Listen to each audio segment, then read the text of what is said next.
lumière qui se révèle aux nations et donne gloire à ton peuple, Israël. Alléluia, Alléluia, Alléluia, Alléluia, Alléluia, Alléluia, Alléluia, Alléluia.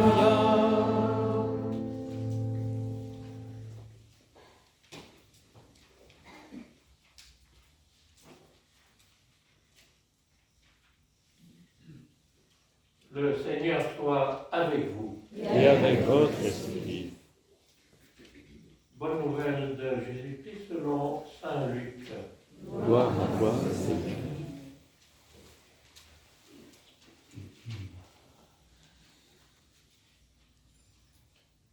Quand fut accompli le temps prescrit par la loi de Moïse pour la purification,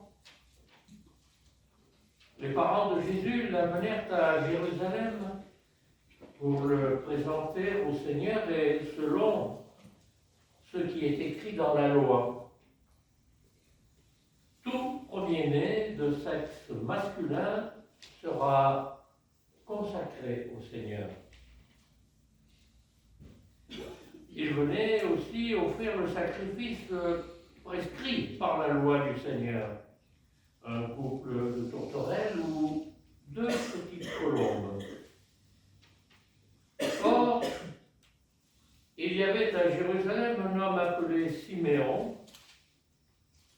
C'était un homme juste et religieux qui attendait la consolation d'Israël et l'Esprit Saint était avec lui. Il avait reçu de l'Esprit Saint l'annonce qu'il ne verrait pas la mort avant d'avoir vu le Christ, le Messie du Seigneur.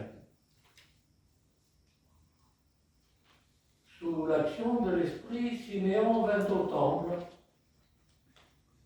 Au moment où les parents présentaient l'enfant Jésus pour se confirmer au rite de la loi qui le concernait,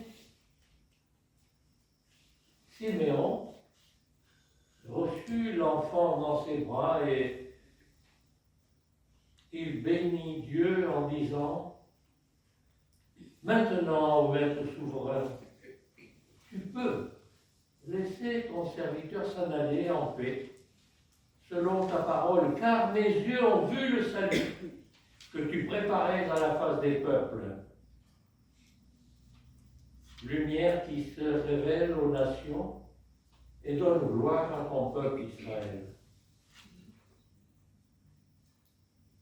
Le père et la mère de l'enfant s'étonnaient de ce qui était dit de lui. Simeon les bénit, puis il dit à Marie, sa mère : « Voici que cet enfant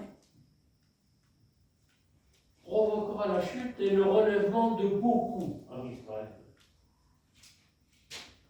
Il sera un signe de contradiction,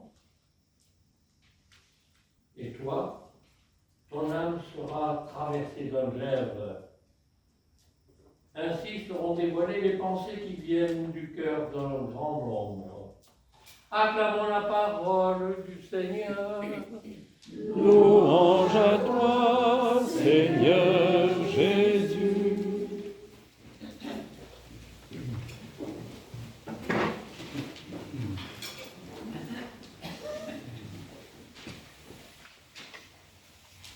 En fait, c'est amusant parce qu'il faut changer de place. C'est peut-être ce qui s'est passé pour Siméon aussi, d'ailleurs. Alors, frères et sœurs, ce qui a été dit en accueil aurait dû suffire largement à répondre à tout ce que vous attendez, mais il m'a bien fallu en rajouter un petit peu à ma sauce à moi, et j'espère que vous la partagerez comme faut. Frères et sœurs, après avoir vécu et célébré à Noël la venue de Jésus, parcouru depuis un certain temps toutes les choses qu'on a entendues pour arriver dans le temps ordinaire, il m'a semblé nécessaire pour moi peut-être et pour vous de revenir un peu sur ce qu'on a préparé pour arriver à aujourd'hui, tout comme quand on lit un bouquin et qu'on l'a un peu oublié sur la table de nuit, on est bien obligé de regarder le condensé, les récaps, pour arriver à comprendre ce qui se passe. Et aujourd'hui, je vais le reprendre un peu. D'abord, en Luc 3, là, au début, après le baptême de Jésus par Jean, qui annonce la venue de celui qui le dépasse et qui baptisera dans l'esprit alors que lui baptise dans l'eau. Ensuite, Jean, c'est un récit qui me frappe beaucoup, vous allez comprendre pourquoi. Le récit de cette noce à Cana où Marie, malgré la réticence de Jésus, dira « Faites tout ce qu'il vous dira ». Marie vient de se faire allumer un peu par Jésus quand même. Hein. Il dit « Femme, mon heure n'est pas venue ». Eh bien, les femmes sont toujours beaucoup plus prévoyantes que les hommes. Faites ce qu'il vous dira. Et j'avoue que pour moi, cet homme-là qui transforme 600 litres d'eau en 600 litres de vin excellent, moi, m'a toujours posé, Benaise de Limousin que je suis, m'a toujours donné bonheur. 600 litres d'eau transformés dans le meilleur vin pour finir la fête. Enfin, Jésus qui voit sa renommée grandir et qui enseigne à la synagogue à Nazareth, sa ville de naissance, il conclut toute sa lecture par cette phrase, qui est la nôtre aujourd'hui après la lecture, les lectures. Aujourd'hui s'accomplit ce passage de l'Écriture, aujourd'hui s'accomplit ce passage de l'Écriture que vous venez d'entendre. Alors, frères et sœurs, nous voilà aujourd'hui où Joseph et Marie, ils étaient tous les deux plus Jésus, viennent accomplir ce rituel immuable, tout à fait habituel dans le monde juif, de la présentation de Jésus à la communauté rassemblée, à vous, tiens, à nous par exemple, et permettre à Jésus premier-né d'être consacré traditionnellement, rituellement au Seigneur. Donc, pour Marie, Joseph, un rituel normal à accomplir. Et finalement, est-ce que c'est pas ce qu'on fait quand on passe par là et qu'on rentre?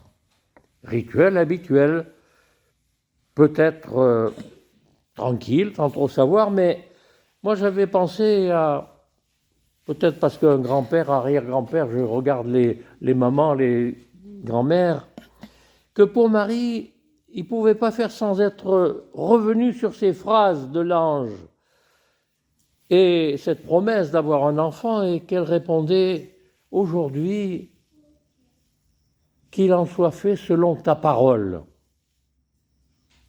Et comment ne pas penser aussi dans ce monde juif que pour Joseph, il ne soit pas à lui revenu cette nuit où il avait à choisir de prendre Marie ou de la laisser tomber, quitte à la laisser faire lapider par le peuple.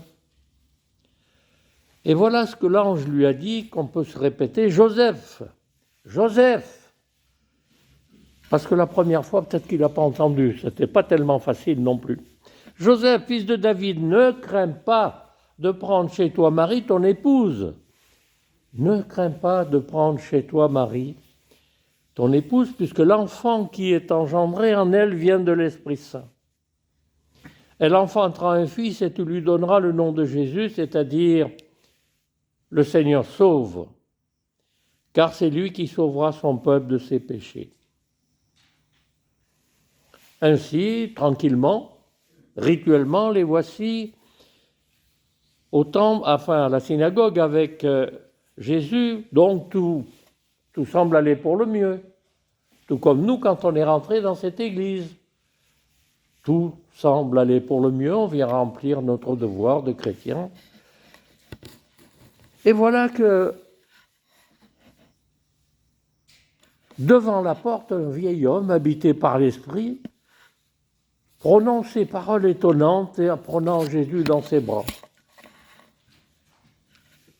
Maintenant, ô Maître souverain, tu peux laisser ton serviteur s'en aller en paix selon ta parole, car mes yeux ont vu le salut que tu préparais à la face des peuples.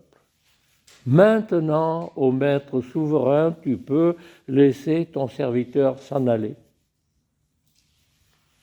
Ainsi, cette célébration apparemment rituelle, s'il en est totalement bouleversée. Surtout pour Joseph et Marie quand même. C'est eux qui tiennent le petit chou dans les bras là. Mais pour nous, ici, cette situation ne se présente-t-elle pas de nouveau et encore à chaque célébration, ou quelquefois, bien quelquefois, moi le premier peut-être, j'ai dit peut-être, hein, vous avez remarqué, oui, quelquefois, cette venue habituelle, et que voilà, durant les lectures, la liturgie arrive ces mêmes paroles surprenantes. Aujourd'hui, tu peux laisser ton serviteur, tu peux me laisser, moi, s'en aller, car tu me permets ici, là, en ce moment, de voir le salut qui nous est, mais qui m'est proposé.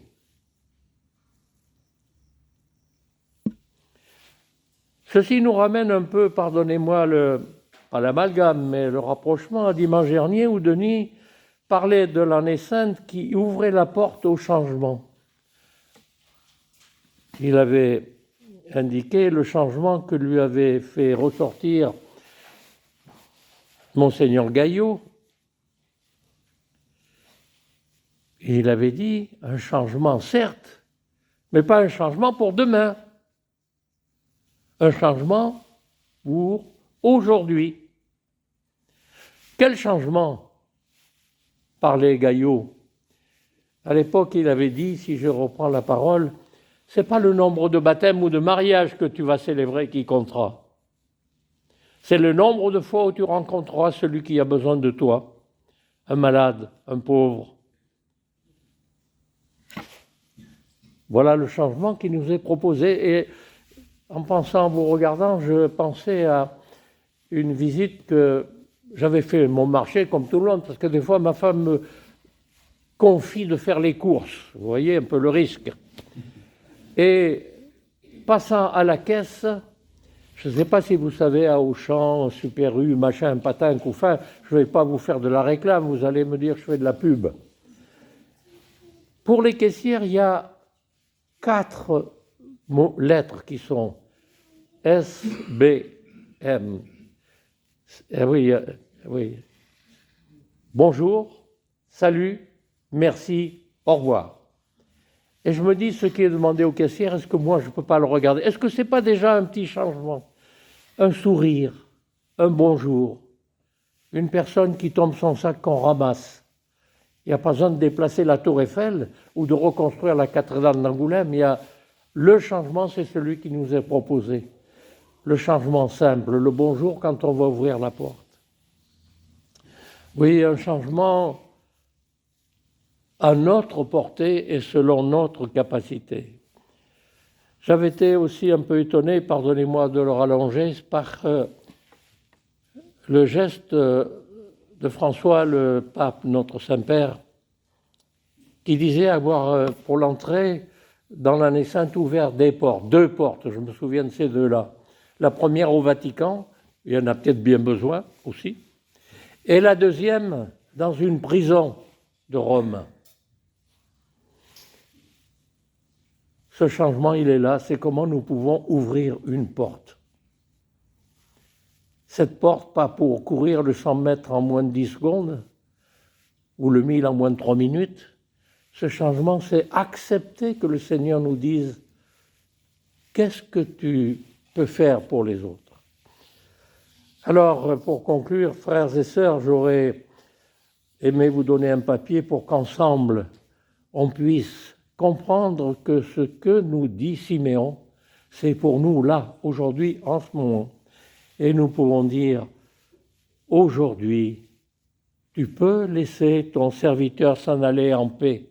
Aujourd'hui, tu peux laisser ton serviteur s'en aller en paix, car mes yeux ont vu le salut que tu préparais à la face des peuples. On ne pourra pas ressortir comme on est rentré. J'ai regardé, la porte est vitrée, Siméon n'est plus là, il est rentré. Et Siméon, c'est vous, c'est toi, c'est moi.